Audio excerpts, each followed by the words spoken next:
একজন লোক করছে কি, গ্রাম দিয়ে যাচ্ছে, গ্রাম দিয়ে রাস্তায় যাচ্ছে, গ্রাম দিয়ে যেতে যেতে দেখে, এই যে লাস্ট ফ্রেন্ডস, গ্রাম দিয়ে যেতে যেতে দেখে যে এই গ্রামের লোকজন খুব খারাপ। কি কারণে খারাপ?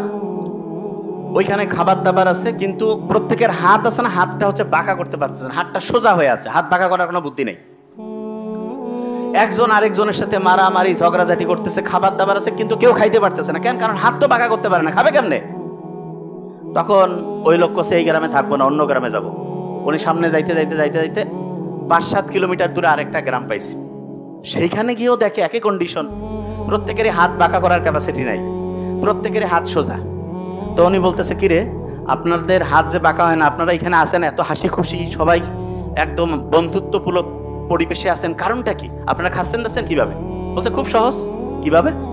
বলছে আমরা পাশাপাশি 4-5 জন বসি, একজন বন্ধু আরেকজন বন্ধুকে খাওয়াই দিচ্ছি, ফ্যামিলির একজন আরেকজনকে খাওয়াই দিচ্ছি, ঠিক আছে? তো প্রত্যেকের হাত যদি লক থাকে, আমরা যদি 4-5 জন গোল করে বসি, একজন যদি আরেকজনের মুখের মধ্যে খাবারটা সামনে আগায় দেয়, আরেকজন যদি দেয়, তাহলে প্রত্যেকে খাইতে পারবো না?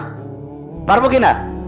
তার মানে আমরা সবাই মিলে যদি একজন আরেকজনকে হেল্প করার মেন্টালিটি রাখি, আলটিমেটলি কি একজন বাঁচবো না সবাই মিলে বাঁচবো?